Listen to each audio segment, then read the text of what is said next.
Welcome to episode 94 of the Often Be podcast. I'm your host Clint, and it is recording this at 1:40 p.m.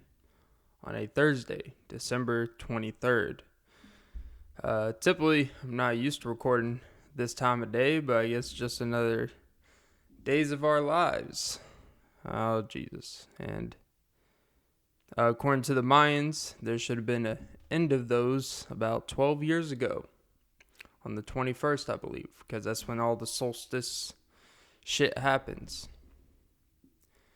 And I guess really all of our lives are really like a soap opera, because I did just take a shower and I do sing in the shower. Why is it called soap opera? Why are these shows called soap opera? Because I can honestly say, I know it's not supposed to be literal showering. I don't think I've ever seen someone take a shower in the show. There's been some steamy scenes, but you know, how steamy can it really get? And by the way, I wonder if Megan is good at eating the booty. Yeah, I'm not going to see the show, but got a little wind of it. No pun intended. A little blow the air horn. Choo choo. Talk about the sun cratering. Jesus. Anyways, but apparently Megan, or as some of these manosphere guys would say, Megan no good. But no, she apparently right after her and her husband of 9 years, who was like a pastor and all this like conversion, the church, and you know, they were this wholesome godly couple, right? And now she's eating booty on Amazon Prime. Oh Jesus, that's what all the Amazon employees work so hard for, so Megan Good can eat some booty on screen. Shout out to the Amazon workers, you know. Who cares if you have air conditioning when they're in an air conditioned, good lighting room? And I guess it's that's just their cool down, like on a treadmill. After like you know when you run the actual amount of time that you set on the treadmill, like, oh, I'm gonna put 35 minutes. And then you're just running and staring at the screen until it gets to 35 minutes. Like, yes, I accomplished. And it's like, did you? Because we have a 5-minute cooldown section where the speed will just randomly drop excessively, and you'll probably trip if you're not paying attention. It's actually quite dangerous. I think those cooldown things on the treadmill are highly overrated. I don't think they actually really help with anything. But anyways, so Megan, I guess in her show Harlem, I haven't seen it.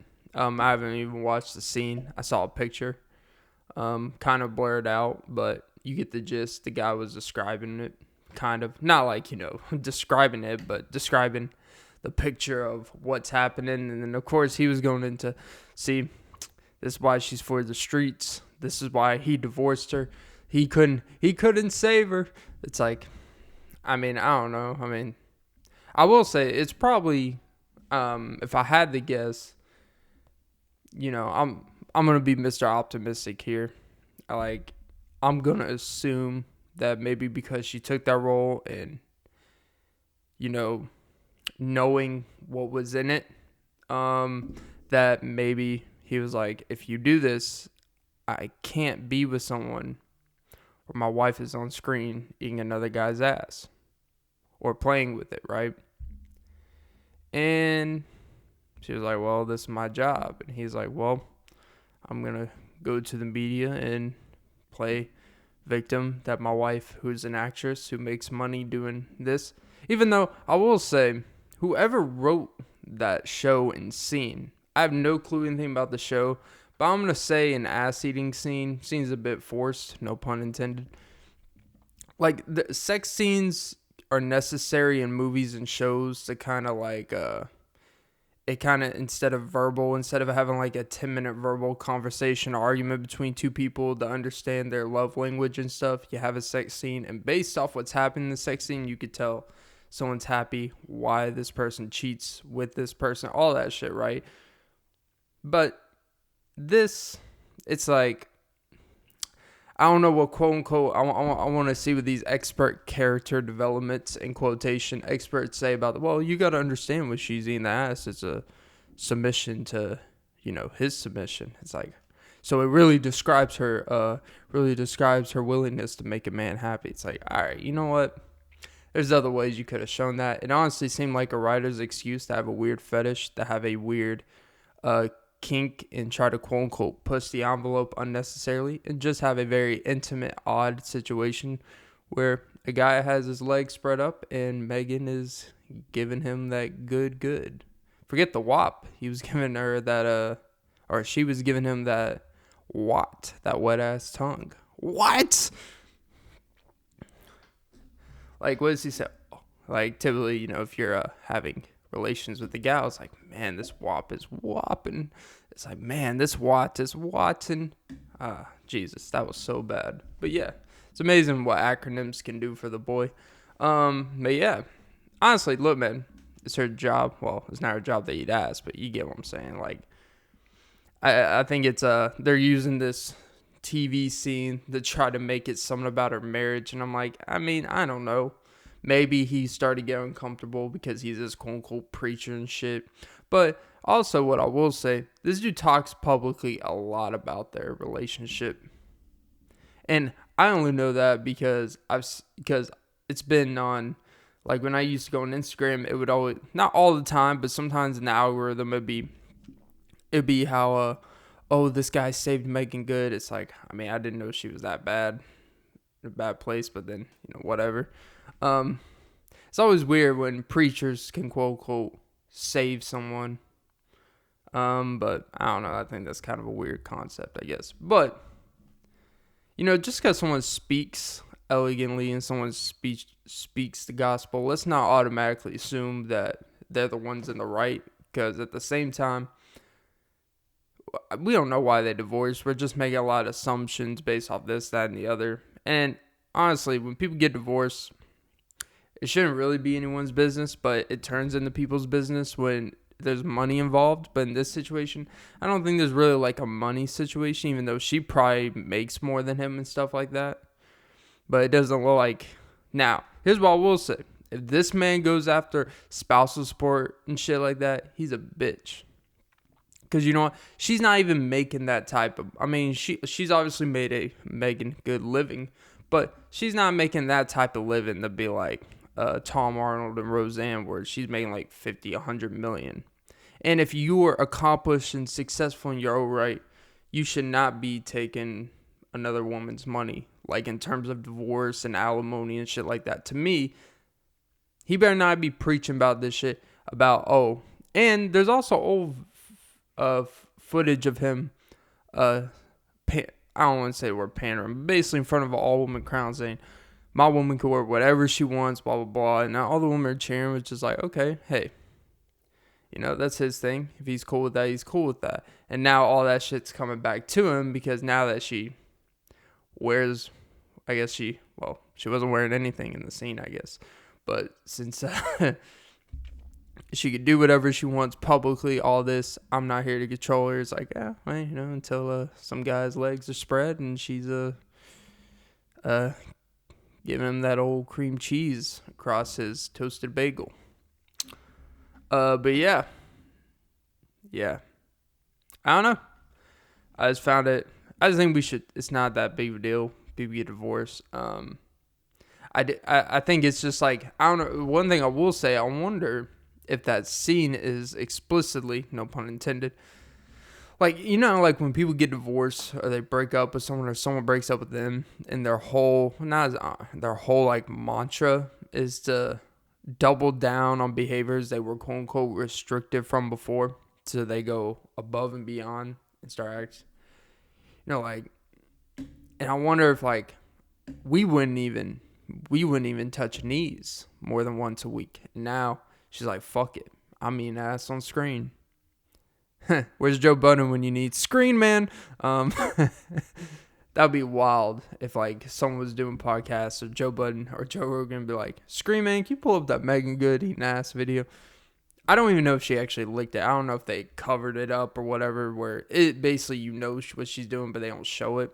But I don't know. Having maybe something to look into. Not look too deep into, but hey, love is love. But yeah, hey, live free or die hard, I guess. Oh, Jesus.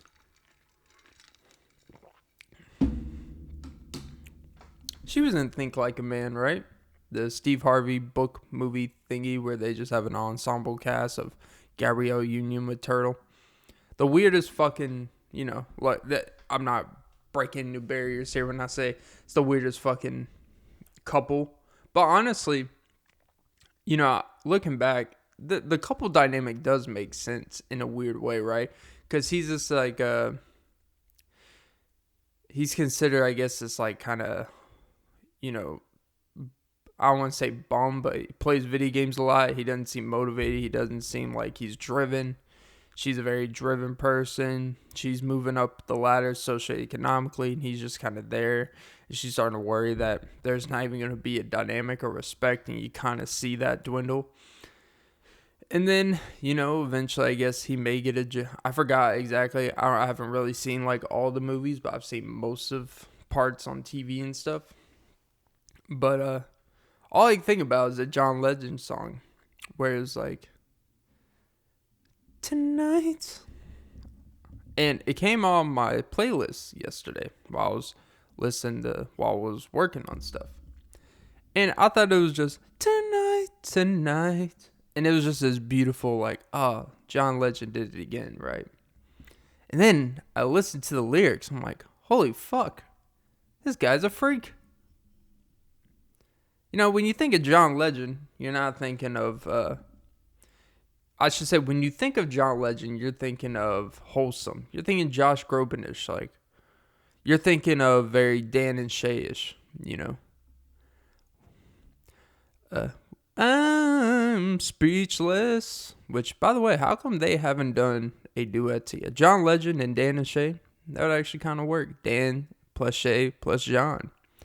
DSJ. That sounds like the Wall Street Journal, or it sounds like the Atlanta Journal-Constitution. But yeah. I guess John's a motherfucking legend, and every day he deals with Chrissy Teigen repping. But yeah, it's I listened to the lyrics, and I don't remember the lyrics verbatim, but I stopped what I was doing for a second, and I rewound it a couple. I was like, Jesus Christ, John. He just snuck some weird shit in there. Like, he put, like, bad strokes, breaking the bed. It's like, this is a weird instrumental. This is a weird type of cadence to throw those butterfly stroke references in. It's like, oh, okay, John, I get it. And then the next verse, he's kind of deepening into it. And I'm like, okay, just when you think you know a guy, I'll just go fuck myself. But yeah, shout out to John Legend.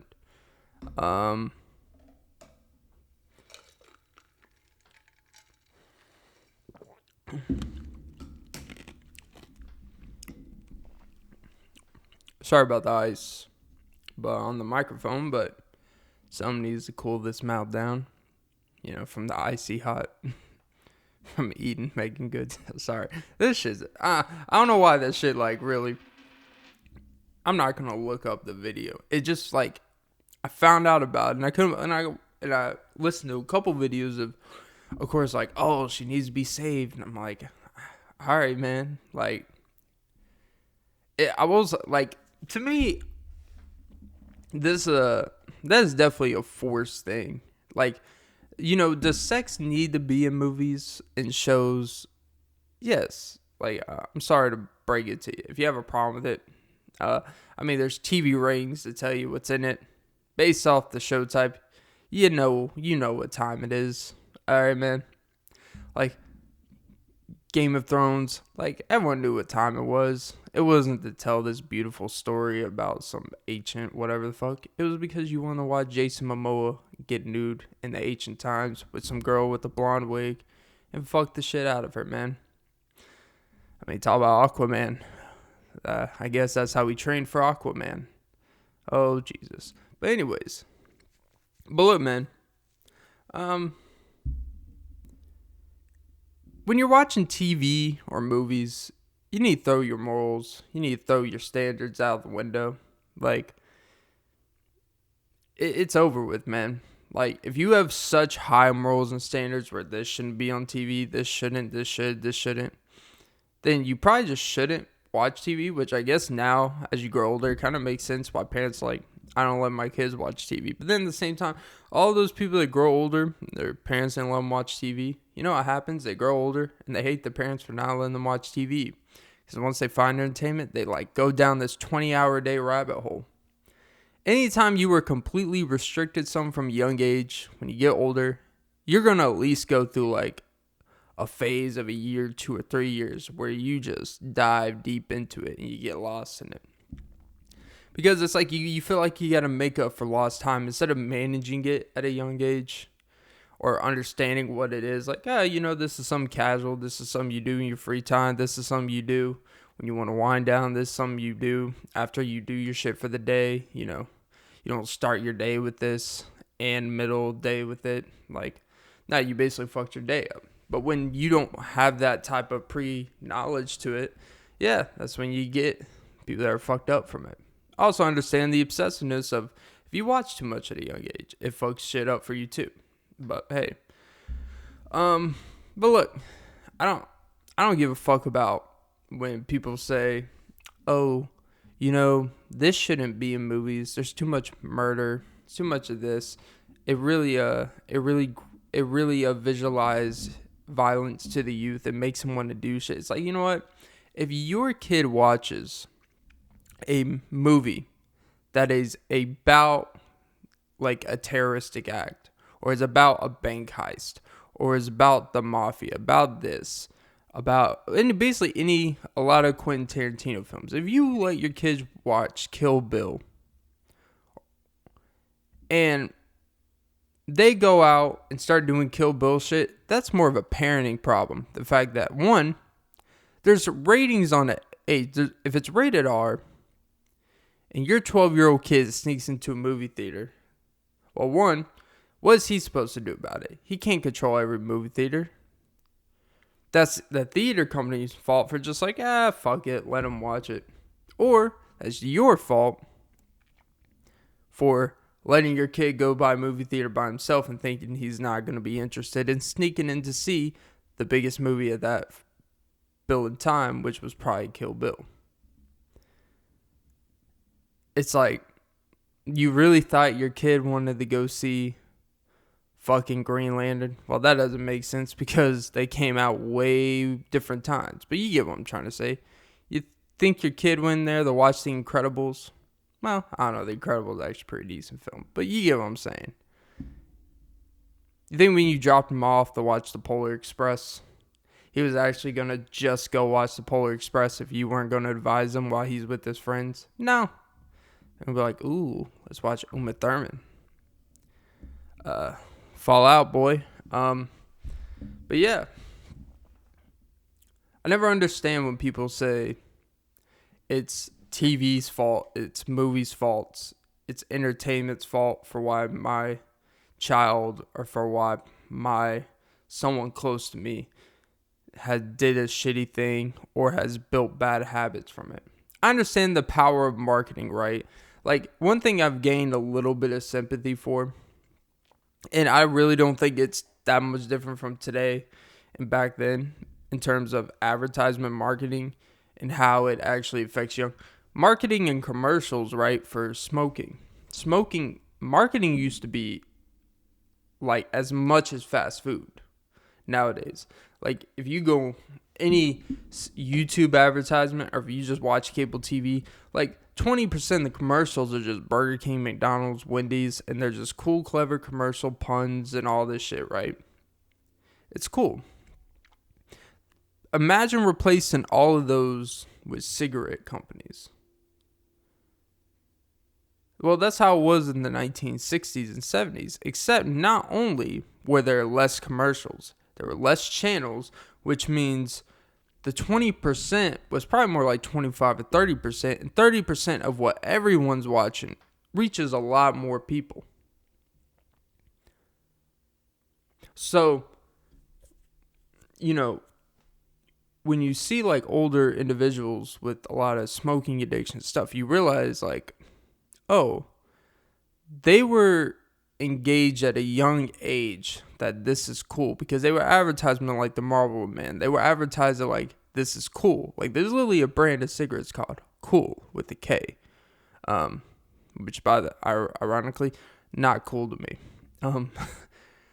But when you understand the advertisement went in, and then once they quote unquote, oh, after like 30, 40 years of them in like the 80s and 90s, were like, hey, are you guys going to tell people that this causes cancer? And they're like, I mean, if we have to. I mean, I guess we legally have to. But they are, so I guess we have to put disclaimers and notices. This can cause cancer. It's like, well, people are already 12 years in, bro. People are already addicted. All right? Like, and if you really cared about the health, and they went through the whole health thing and all that, and it's like, hey, you just got to patch a label. No pun intended for the patch. And it's all good. They didn't stop selling them. They didn't make less and less. Because if they really cared about the health of individuals, they would have maybe not realistically stop cold turkey, but maybe reduce the pace of what they're being made at, like industrial wise. And then like in 5 years, all industrial use of it will be gone. But then you probably get situations of hoarding like they did for toilet paper a year ago, where you just have people hoarding some, but eventually once they're used, and people sell whatever for a brief period of time, and then it's gone. And then, although you may be able to save the next generation from being addicted, but no, too much fucking money in it. That's why when you hear people talk about they need to care, like, I don't think companies need to care about your health or well-being. It's like, look, you go to Burger King, you've already made a decision. Your decision was made long before you walked in that door. If you have a heart attack at Burger King halfway through eating a Whopper, hey man, I'm not saying that it's your fault. What I am saying is you haven't been really helping the cause. But it's because I was thinking about the cigarette comparison to today with fast food. And now we have an obesity, we have a epidemic of really just eating terrible food. Barely even qualifies as food. And don't think just because an FDA thing is attached to something, it actually means it's worthy. All it means is like, I mean, you could put it in your mouth and chew it. Now, once it swallows down, we can't detect that. But it's like, hey, you can chew it. It's like, you should be really worried if something is not FDA approved. But don't be thinking just because something has an FDA approval that it's actually, we're in the clear. Because you may or you may not be. But, I was thinking, like, imagine being, because a lot of people, young minds are perpetuated. They're easily manipulated. They're easily convincible. That's why Catholic Church, sorry, not going to go there, but you get where I'm going with that. Young kids can be convinced, manipulated. That's why I think, personally, I'm not saying religion, I'm not, but I do think teaching religion at a very, very young age, where it's taught upon you like it's school, like geometry, like you need to learn this. It's like, that could be very troubling, because it's such a big lifestyle thing. It's such a big mindset you are placing on a 3-year-old, a 4-year-old. And when you place someone's trust in something, they assumed everything and everyone and every single facet attached to this is trustworthy, because that's what you would think. And unfortunately, there's always going to be terrible people that take advantage of that. People that try to profit. There's people that try to use religion for personal power, greed. They try to use religion for personal satisfaction, let's just say. They use it for power and manipulation. And that would be one of my biggest. I would never not want my kid to have faith or nothing. But I would be very apprehensive to just throw them to Sunday school and Sunday church and all that and just trust them to instill values in my kid. Because, unless you have a history with the church, but people change it. But I'm not even trying to make this about religion. I just think religion is so powerful. It can be so powerful. It can be so life-changing for mostly positive in people's lives. In that anything that is that gravitational, anything that can make you feel as such, can also make you look past a lot of irrational and BS stuff and justify a lot of stuff. Like people, I was actually talking to someone, and I always joke about, and it's nothing to joke about with the Catholic Church, because I believe Spotlight is genuinely one of my favorite movies. That and The Social Network are like two of my favorite movies in like recent 5-10 year history that I can think of. Like they're movies that I don't rewatch movies at all. I really don't. But they're one of the few ones I could rewatch. And one, because Aaron Sorkin it's fascinating, it's captivating, keeps you interested. But with Spotlight, it's the fact that you almost forget that this is a true story in pretty recent history, like early 2000s.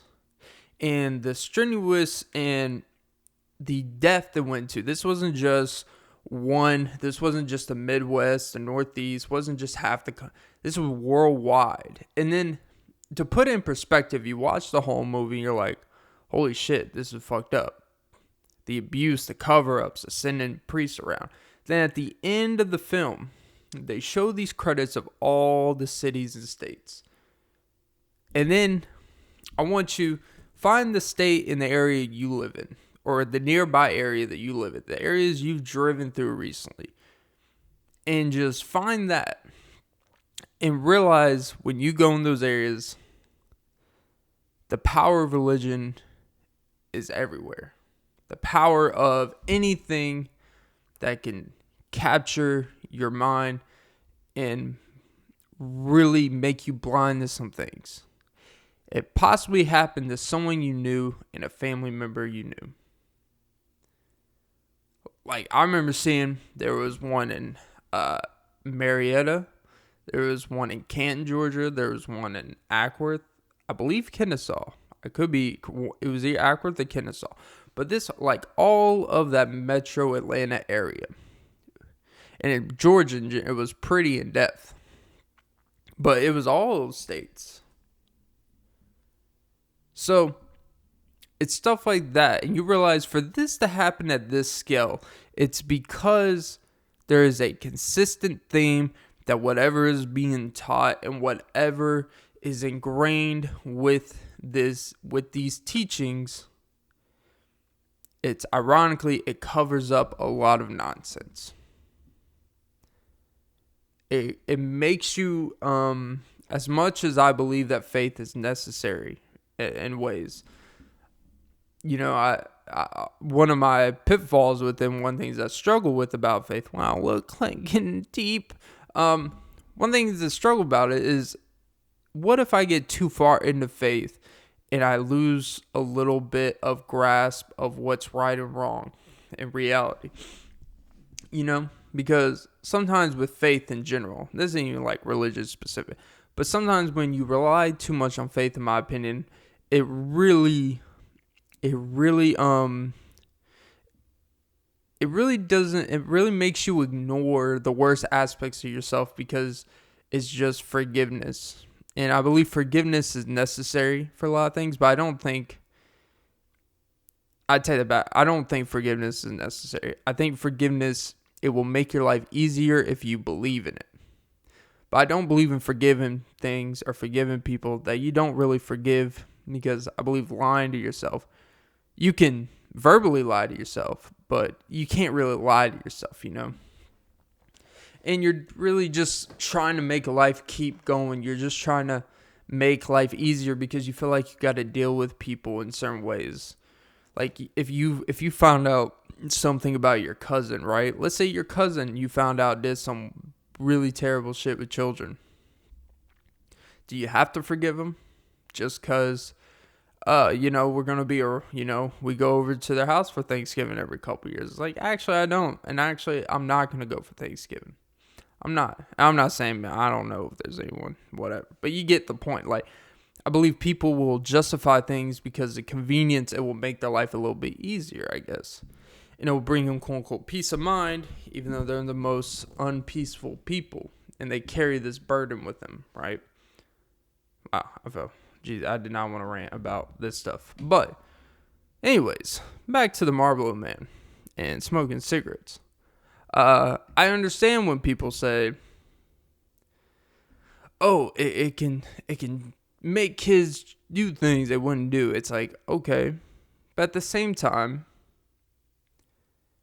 if your kid hasn't learned, like, if you haven't at least taught your kid that, hey, what you see on TV, it's not real.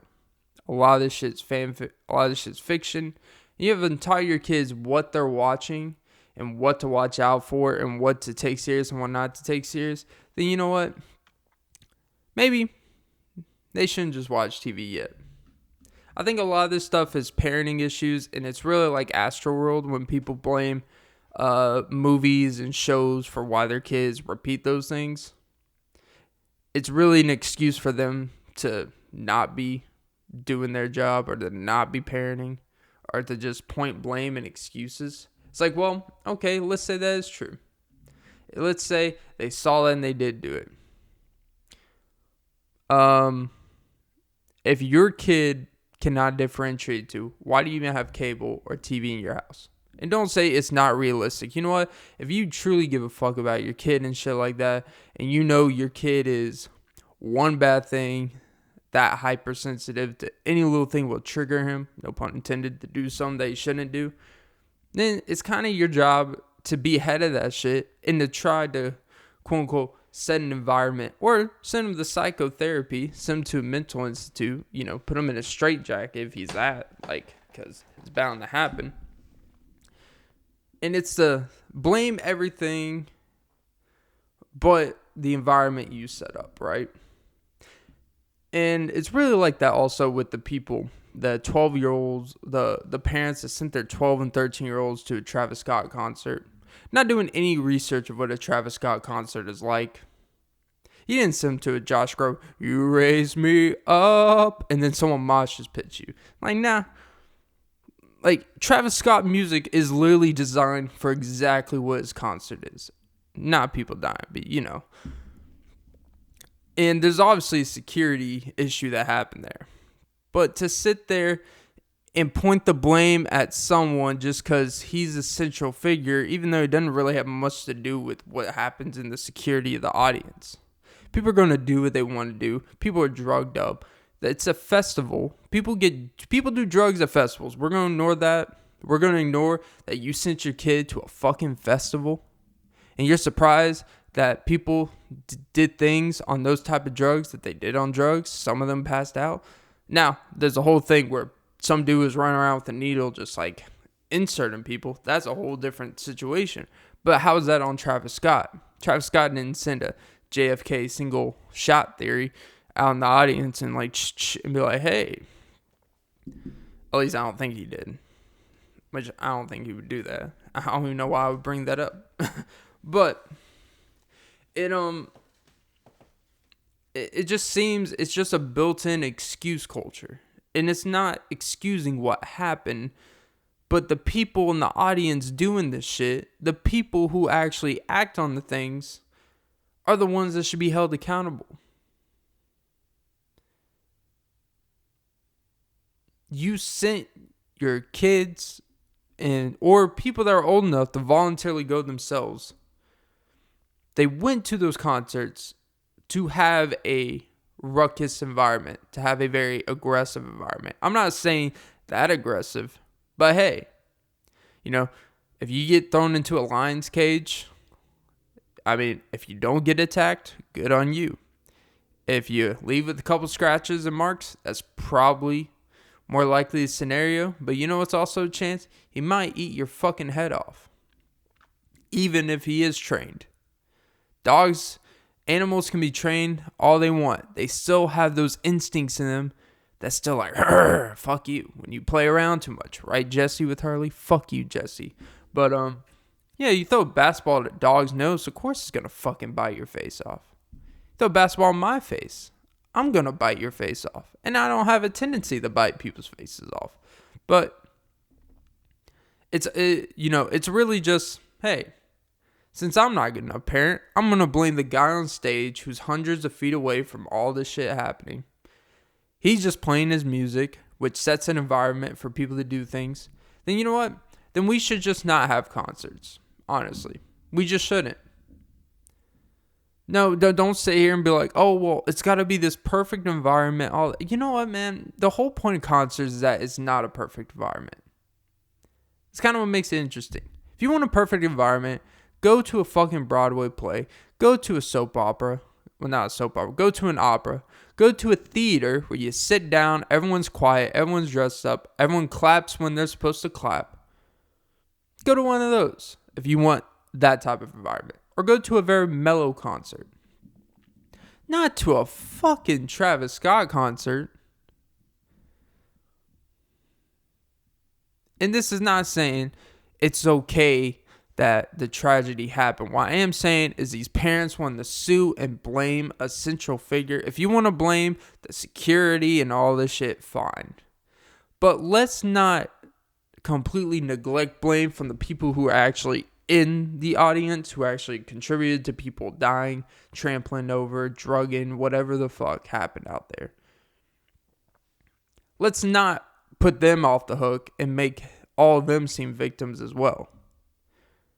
We have this thing where if I'm an audience member, I'm automatically a victim no matter what happens to me. It's like, I mean, you shouldn't be elbowed in the face, but hey, like incidental contact. You know what's funny is that there's all these mosh pits in, heavy metal and rock concerts, right? No one, obviously there's probably been injuries and reported deaths and stuff like that, but no one after one of those concerts is like, oh, Jesus, it just went off. I don't know what happened. It's like, we kind of know what happened. Took a little too far. And the people are held accountable probably need to be held accountable. It's pretty straightforward, sad situation. People are drunk. People are doing shitload of fucking coke. And yeah, people's heartbeats stopped. People got ran over by a reindeer. Talk about red nose coke. Walking over my house Christmas Eve. Wait, that's tomorrow. You can say there's no such thing as Santa. But that's what Travis Scott in his tragedy would believe. That's pretty fucked up to say. But hey. And I feel like it's one of those things where you see people that cover music in their podcasts and stuff. They can't say it because they always got to preface every 5 seconds. We want to send our condolences to the people that try. It's like, yeah, you know what? That goes without saying. I don't need your preference. I don't need your constant reaffirmation that, just by the way, just so everyone knows, we are sorry for everyone that tried. And maybe it's a deeper discussion on security and safety of concerts in general. But, then just ban certain things in concerts from happening. Because make it where no one can be on anyone's shoulder, make it where no one can touch each other, shit like that. Because you're asking, hundreds of security guards to manage 80,000 fucking people? Why is it on security guards? Why is it on individual? Like, at a certain point, not only are you outnumbered, it's unrealistic. It is having an automatic built-in blame and assumption, and having a built-in excuse when shit hits the fan, no matter what actually happens out there. And that's what you see with That's what you see with TV, with what's happened on TV. stuff happen in movies. People saying, my kids are watching this. My kids went to a Travis Scott concert. My kid watched this girl get raped in a movie. It's like, well, I mean, it said in the description of the rating, there is a violent rape scene in here. Yeah, but, why is it in here? It's like, should have checked the rating. You saw it was rated R. Check the description. My son saw this girl get raped. It's like, well, it's a movie, so she 99.9% didn't really get raped on set. I'm going to give the benefit of the doubt there. And 2, it's on the fucking description. It tells you. Nowadays, you can even, for ratings, you can literally go on like IMDb, not only look at the ratings, but they'll have a parent's guide where you can literally see it'll tell you how many F words, how many curse words. Is it severe? Is it mild? Is it moderate, the amount of curse words? How severe is the drugs? How severe is drug use in this movie? How severe is sex scenes? How severe is the frightening? How severe is even like if you have epilepsy and there's constant flash, it'll give you warning like, hey, there's a lot of flash. Like, it's so broken down where you kind of already can prepare for what's going to happen in a movie before even seeing it. It's like there's almost no excuse to sue a movie because of something in it. It's absurd to me. So, you know what? Let rape scenes happen in movies. Let ass eating happen anywhere. I don't know what I would do if I walked into a Target bathroom and on one of those automated sinks where, the hand motion thing doesn't always work, and every 6 seconds you got to do the hand motion just to wash the fucking cheap ass soap off your fucking hands. If I just walked in there, some girl was eating some guy's ass and his legs were spread open like War Eagle. Which, by the way, shout out to Bo Nix for transferring to Oregon. Apparently, Oregon fans are mad. I don't know why, but they're mad. But what the fuck do I know? All right, time for the unwarranted wisdom section, even though I feel like I just gave you 42.5 minutes of wisdom. But hey, what's another one gonna do? Okay. Alrighty.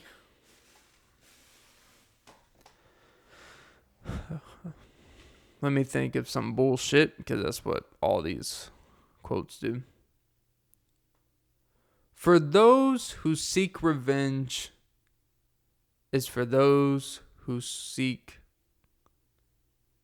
forgiveness, but disguised in such a way where you can be judged by deceptiveness, where you can be judged by anger, and you could be judged off one action that makes your image different for the rest of your days. Moral of that, don't make impulsive decisions. Don't let anger, don't let resentment dictate how you deal with others. Don't let resentment fuck your way of living. Most importantly, I would say, eat them by the booty. No, but seriously. Anyways. But yeah. Unwarranted wisdom. You don't have to forgive. Forgiveness is highly overrated. Forgiving just to say you forgive, just for whoever and everyone involved, highly overrated. But just move on. If you're really one of those that just want to seek revenge and want to get back at someone, you're already lost. You're not going to get it. There's nothing you could do to seek revenge on someone. If someone did something or acted towards you in such a way where you are trying to level the playing field, it's not really going to happen. Because whatever they did, it hits you to a point where when you do it back to them, they're not even going to feel half of what you felt, right? Because they know why you did it.